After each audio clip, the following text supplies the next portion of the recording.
And a very good day. Welcome to another Catchin KARP Outdoors. I'm Joel Niemeyer here as we honor Minnesota's great outdoors here on the program. Very thankful to have you come along here today. And our program being brought to you by Benny's Meat Market in downtown Hutchinson. And Benny's Meat Market, downtown Hutchinson, they're a family-owned and operated business. They're your old-fashioned hometown meat market that offers custom and wild game processing, in-house pepper sticks, sausage, and much more. And don't forget that summer grilling season. Some of that stuff tastes really good on the grill. Visit bennysmeatmarket.com. For our guest here today, we're going to change it up just a little bit, and we're going to go to a different outdoor sport in Minnesota, and we're going to do biking. Now, originally, I thought maybe I could stretch this into two conversations, two shows here, because this is going to be a longer program, longer than any of my other ones have been here as far as the podcast goes. But I think the conversation went really good, and I want to keep it all in one big conversation here. So let's get into our program here as we talk about biking in Minnesota. And welcome back to Catchin KARP Outdoors. Another week, and for the first few weeks of Catchin KARP Outdoors, since we started this program a couple weeks ago on opening fishing weekend, we focused on fishing for the first few weeks of the show. But in honoring the great Minnesota outdoors, it's not just fishing that we honor, and it's not just fishing that we talk about in the great outdoors. We also can talk about an activity that has gained in popularity a little bit, maybe had a resurgence during this COVID pandemic, and that is biking. And hear from the group BikeMN, the executive director of BikeMN, Dorian Grilley. Good day, sir. Good morning. How you doing today? It's a beautiful day, and I'm looking forward to a bike ride after work. There you go. That's not a, and that's, it's kind of what I mentioned off the top of the program here too, is that it here in this day, in this pandemic, I mean, bike riding, that's been one of the more popular things that folks have been able to do here yet. Yeah, it was great that the governor chose to exempt biking and walking from the stay-at-home order. It was one of the few things that I think a lot of people enjoyed doing, and MnDOT has counters on trails all around the state, and they're showing a 70% increase, and that certainly is an indicator. That certainly is something that I've just observed casually when I'm out riding or see people biking and walking in front of my house on the street. And to me, I think biking maybe gets forgotten a little bit as part of the outdoors, but there's a lot of trails, there's a lot of things to do, and you can get a lot of stuff done just by biking around the areas. Yeah. I love to ride as much as possible. When I'm just doing a light trip to the grocery store, I pick up a gallon of milk with my saddlebags. Called panniers, and it seems to be more popular. People are realizing that it's a great way to stay fit and do a little bit for the environment if you don't use your car for that 1 mile errand that you're doing. Maybe before we go any further here, because we're going to talk a lot about biking and what folks can do and all that stuff. Before we start about that, though, tell us about BikeMN. What is that group? What is BikeMN? The Bicycle Alliance of Minnesota is a statewide organization. You can find us on the web at bikemn.org. We're focused on bike education and advocacy. We're there with our members. We're helping our members meet with their city council members and make sure that their communities as bicycle friendly as possible. And we work at the legislative level at the Capitol to make sure that biking and walking is as safe and easy and fun as possible all over Minnesota. How about for you personally? How'd you get involved, or maybe what fostered your love of biking and making this kind of a full-time gig for you? Well, I started a long time ago commuting to a regular 40-hour-a-week job. And it took me a while to get to the point where I made the transition from, oh, I have to ride my bike to work today, to, oh, bummer, I have to drive my car today. And ever since then, it's just taken off. I like to take bicycle vacations. I rode from St. Paul to Washington, D.C. with my son, where he was going to college one summer. And the thing I think that I like the most is that it just keeps me very fit to just bicycle a little bit every day or go for a longer ride on the weekends.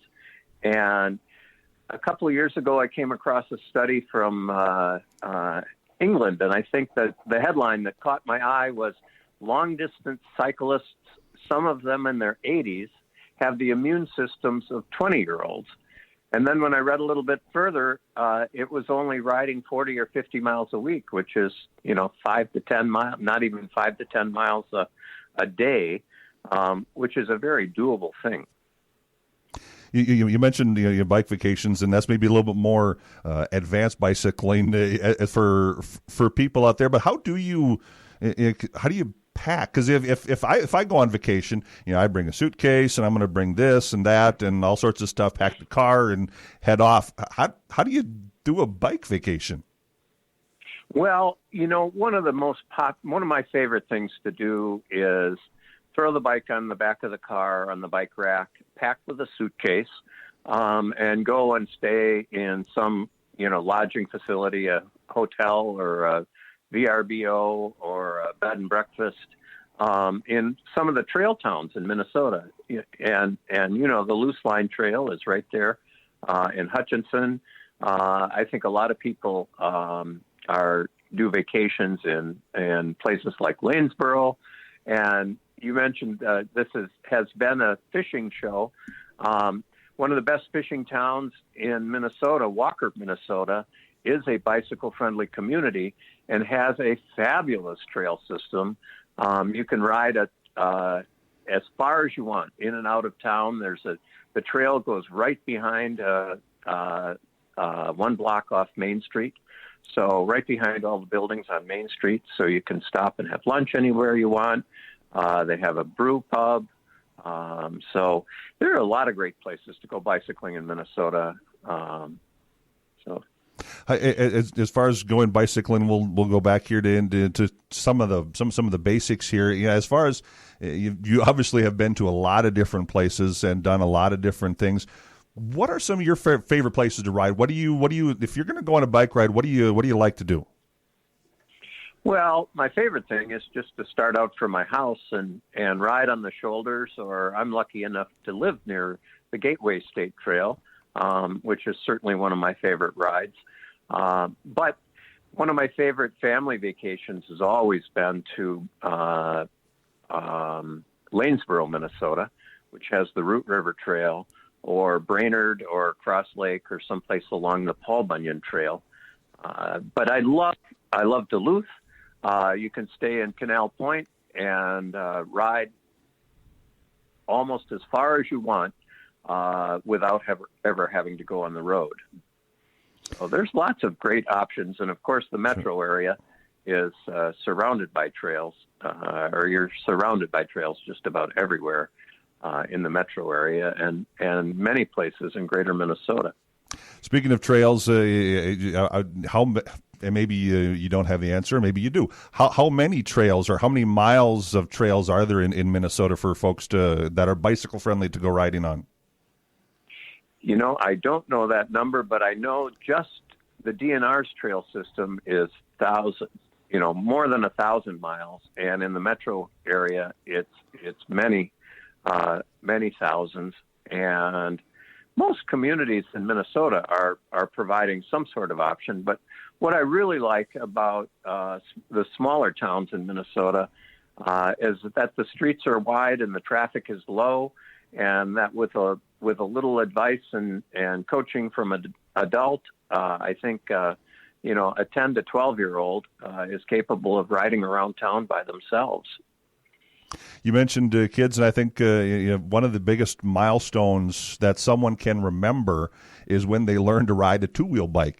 So as far as kids go, once they get off the training wheels, they're able to ride. What are some tips for some of those youngsters that are looking to get going in the world of biking? Well, one of my first tips is don't use training wheels. If you have a regular small bike, just take the pedals off and lower the seat down so the kids can use it like a scooter, because a lot of kids become dependent on training wheels. And they also make strider bikes, where are just bikes that kids can kick along without pedals. So those are great. But some of the rules that are unique to kids is kids don't have the depth perception that adults do, nor the attention span. So that's why I recommend riding around town with them. There's some great lessons that parents can do with their kids on the BikeMN website, on our education page. And our education elementary school safety curriculum is called Walk Bike Fun. So look, you can just Google Walk Bike Fun and it'll take you right to that page on our website. How about as far as the actual? You mentioned some of those strider bikes, but let's go forward. Let's say, okay, they can ride, they can pedal, they can do some things. When they want that quote big kid bike, or if an adult wants a new bike, what are some of the bikes? What do you recommend as far as bikes go? Well, I never tell anyone to start any place but their local bike shop. Your local bike shop is full of experts and people that can tell you all sorts of things about bicycling. And if you haven't been in a bike shop in the last 15 or 20 years, you will be surprised. Even if you're taking your bike in for your old bike in for a tune-up, if it's been sitting in the garage for a while, I recommend while you're there at the bike shop, take a ride on some of the new bikes. They're just amazing. And for people who are getting a little older, don't feel like they have the energy to pedal, one of the most popular things going out the door at bike shops nowadays are the new e-bikes. They're really great and allow people to ride a little bit further with a little bit less effort than before. And is there if you're looking for just casual, or if you're racing, or if you're doing on mountain bike? I know there's some high school mountain biking teams around the area. What you're going to do, does that depend on what kind of bike you want to get? Yeah, really. If you want to ride off road, I would recommend a very nice mountain bike. More and more Minnesota communities are developing what mountain bikers call single track, meaning just a one-lane dirt road or dirt trail. And there's some beautiful places up around Grand Rapids that have been developed. The signature mountain bike park in Minnesota is called the Cuyuna State Recreation Area, right outside Crosby. Only a mile from downtown Crosby. Duluth has a fabulous trail system, and the North Shore has some fabulous trails too. But there are communities around the state that do have mountain bike trails in their parks. And it does really make a difference if you're going to be serious road riders. My son and I both have touring bikes that we loaded up with 4 panniers and our camping equipment and rode to Washington, D.C. But what has really become super popular in the last 20 to 25 years is what they call hybrid bikes. And hybrid bikes are straight handlebars, but with all the new performance features and gears of a modern bike. So those are probably the most popular bike that goes out the door at a bike shop. And I always recommend riding a whole bunch of bikes, including the bikes that are way more than you want to spend, so you know what you're missing. And then you kind of alluded to it, but I would guess just like if someone's gonna buy a car or buy a house or whatever, you're gonna go online, you're gonna do some research, you're gonna look up, you're gonna see, okay, what features do I like, which do I not like. I would assume it's kind of the same way with bikes too, to do a little research and see what you like. Yes, absolutely.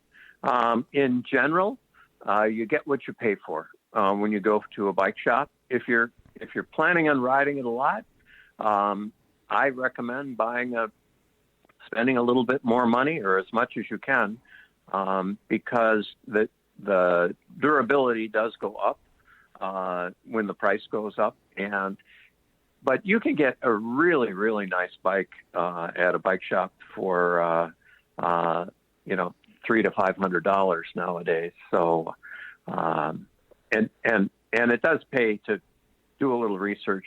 But I think the thing that pays the most is develop a relationship with some people at your local bike shop. There's a great bike shop in Hutch that sponsors the high school mountain bike team in Hutchinson, and has actually had some riders that have placed very high in the state level competitions. You mentioned you're building a relationship, finding someone like the bike shop in Hutchinson. I know I've taken my bikes, my old one from back when I was in high school, taken in there for some refurbishing. Does places like that or clubs, or I know there are different things. You mentioned the Hutch Tiger team. Is that a good place, clubs, or just finding someone to ride with? Is that a good thing? Yeah, absolutely. I really think that having a riding buddy, perhaps a riding buddy that is a little bit more experienced than you and can get you back into it and maybe help you learn to change a flat tire if you want to be a little bit more adventurous and take a ride to the next town down the Loose Line Trail and not have to worry about being stuck if you do hit a piece of glass. But again, if you go to a bike shop and have your bike refurbished, you can buy almost bulletproof tires nowadays. You can buy Kevlar belted tires, and they really the flats are almost minimal. But I do recommend seeking out a friend if there's a bike club in town.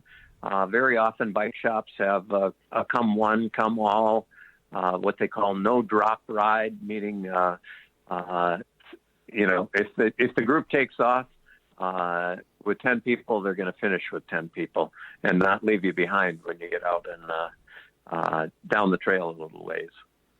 Once you got your bike, you got to know the rules of the road too. So, what are some tips, or maybe what are some of the rules that maybe people don't understand or get confused as far as being biking on the roads or on trails? Well, the first thing is that in every state in the union, a bicycle is considered a vehicle on the road, and that you, in general, need to follow the rules that the automobiles, the motor vehicles, follow. There are some special rules for bicycling, and one of them says that you have to ride as far to the right as practicable. That does not mean as far to the right as possible. We think it means, or the legal interpretation is that it means as far to the right as is safe. And that means riding at least 3 or 4 feet out from the edge of the asphalt, so you have some maneuvering room if there's a stone or a crack or a pothole. So that's an important one. But one of the most important ones is that motor vehicle drivers need to know that they need to slow down and yield to a slower moving vehicle and only pass when it's safe, and only pass when it's safe to have at least 3 feet, preferably changing over into the other lane. Buzzing a bicycle at 55 or 60 miles an hour is a very scary thing for a bicyclist. So that's one of the most important things, is remember that that bicyclist is also a driver and perhaps the parent or even your neighbor. So be careful when you're out there driving, and bicyclists, please follow the rules of the road too. How about helmets? Helmets. I know that's kind of maybe a little bit more divisive of a topic for some. Some people probably like them, wear them all the time. Some people, nope, I'm not wearing them at all. How about what's your view on helmets? Well, my view on helmets is that bicycling without a helmet, the benefits of bicycling without a helmet far outweigh the risks of bicycling without a helmet. But helmets are so inexpensive, and they make such great helmets nowadays that you can hardly tell that they're on your head. So I do recommend that everyone wear a helmet, including kids, and when they're out riding. So they could save your life. Yeah, and you mentioned some of the benefits. How about just benefits of biking? Maybe backing up a little bit in our conversation, but what do you see as some of the benefits of just getting out and riding a bike? Well, as I said, my favorite benefit is that cyclists, some of them in their 80s, have immune systems of 20-year-olds. But it really, there are just so many benefits. The public health people are telling us that we're at risk of raising the first generation with a lower life expectancy than the previous generation. And one of those reasons is, or the three reasons are, people are still smoking, people don't eat right, and people don't incorporate enough physical activity into their daily routine. So bicycling and walking are the obvious choices for incorporating a little bit of physical activity into your daily routine. The other benefit is I've saved a ton of money by bicycle commuting. And don't get me wrong, I'm not anti-car. We're a 3-car family. We've got a kid in college, and we use our cars when we need to, but our cars last a lot longer when you're not using them every day for commuting. So that's one. And you may have also heard that about 5 years ago or a couple of years ago, the transportation sector passed the energy production sector in greenhouse gas emissions. So driving is now the number one emitter of greenhouse gases. And I think that's something we all need to be concerned about. Here in this day and age, as technology gets a whole lot better, I know when me and my family go out riding, my daughter has an app on her phone. I don't know what it is. You'd have to ask her on that is, but she has an app that she uses when she rides. I would guess there's probably a lot of different technology. There's a lot of apps that are out there for bikers. Yeah, it's really amazing, and everybody's familiar with Google Maps, but I don't think everybody's realized that when you ask for directions on Google Maps, there's a little line of icons, and the default is a car.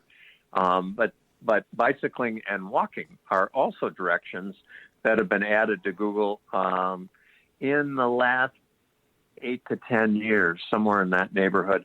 And it is amazing how accurate those directions are. My son and I actually rode most of the way from Chicago to Pittsburgh just by putting the phone in his back pocket and telling Google we wanted to stop in this town for lunch. Google Maps, we wanted to stop in this town for lunch, and it would say, in 600 feet, turn right. And of course, we had checked it out to make sure that it wasn't steering us wrong. But it's a wonderful app to use. But I think one of the most popular ones that people use is called Strava. It's a free app that you can download, and it tracks your miles, tells you your average speed, gives you a map of where you've gone, and it can be a social media app that you can follow people, other people, and have friends. Post pictures of your ride, tell a little story about your ride. So maybe that's what your daughter's doing.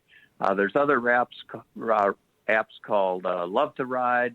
Ride Spot gives you turn-by-turn directions on quite a few routes all over the country. So there's a lot of things that you can do with your phone. Although we did find there's a lot of dead spots in central Wisconsin and West Virginia and other places. So make sure that you know where you're going before you go out there and are totally dependent on your phone. Yeah, one of our things we like to do, she has her that app I mentioned. And for me, I have a geocaching app on my phone. So that's what we'll make it a bike ride treasure hunt and go and just drive around and, okay, where's our next geocache? And then we go to that one. Just it makes it a little bit more fun, I guess, for the ride. It really, really is. And you can go to some wonderful places that, I didn't mention Itasca State Park, but Itasca State Park has a wonderful 18-mile loop called Wilderness Drive. And I'm sure there's, if I'm not wrong, state parks are a very popular geocaching location, and just about every state park has some sort of bicycling option. Got a few minutes left here before we have to wrap it up here. So I want to talk about a little bit more advanced bicycling stuff. I know you guys at BikeMN there, you do a lot of work, as you mentioned, with the legislature and different things like that. So what are some of the issues that you're looking at now and into the future for biking? Well, most of the bicycle laws that I told you that are in Minnesota statute were written in the 1970s. And driving and bicycling have changed a lot, and I think those need to be updated. They don't talk hardly, or they hardly talk at all about things like bike lanes, how to safely ride on the shoulder of a road. So we're working on those safety issues at the Capitol, but funding is also a huge issue. There's a statewide program called Safe Routes to School, which works with communities to help make it safe and easy for kids to bike and walk to school. And the trail system is always in need of funding. So I think it's very important that people support and let their legislators know that biking and walking is something that they do, and that's absolutely true. As you probably know, almost every kid rides a bike. But what the most startling statistic is that more than 50% of Minnesota adults ride a bike at least once a month in the summer or in the biking season. So it's a very popular activity that, for the most part, is supported at the Capitol, and we're excited about that. But as you know, when push comes to shove, there's never enough money for everything. So making bicycling a priority is what BikeMN does. We also work with cities and businesses that want to achieve a ranking from a national organization called the League of American Bicyclists. And my simple answer is, you can't just build it and hope that people come.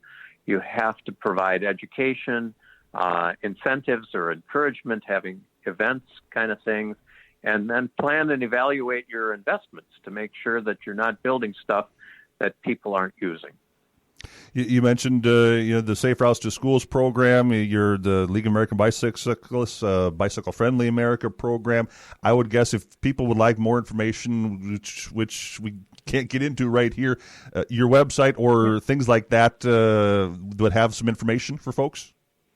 Yes, absolutely. BikeMN.org has all that information. And just as a closing comment, there are 32 communities, including Hutchinson, around Minnesota that have achieved a bicycle-friendly business or bike-friendly community ranking, and almost 100 bicycle-friendly businesses ranging all the way from Target headquarters and 3M headquarters in Minneapolis and St. Paul to just two-person businesses all around the state. So, sounds good. Hey, thanks for coming on the program. Certainly appreciate it. It's been fun to learn about bicycling, and again, it's been I think I've done more biking this year than the last 2 or 3 years combined. Yeah. Well, that's one of the good things that have come from this horrible pandemic. So be safe out there, practice social distancing, but do get out there and ride. And have a great summer. Sounds good. Thanks for coming on. All right. Thanks, Joel. Again, our thanks to Dorian for coming on the program here. A very nice conversation about biking. It's a fun sport, getting a lot more extra play here now that the pandemic and summertime and all that sort of stuff is out there. So get out and find those trails, find those biking hot spots, and hey, if you want more information, go to their website. They got a lot. They got a great website, absolutely fantastic website. So again, thank you to Dorian. Thank you to you for tuning in here today. Don't forget to introduce a kid to the great outdoors, and always keep that line in the water. Thanks for joining us. We'll see you next time.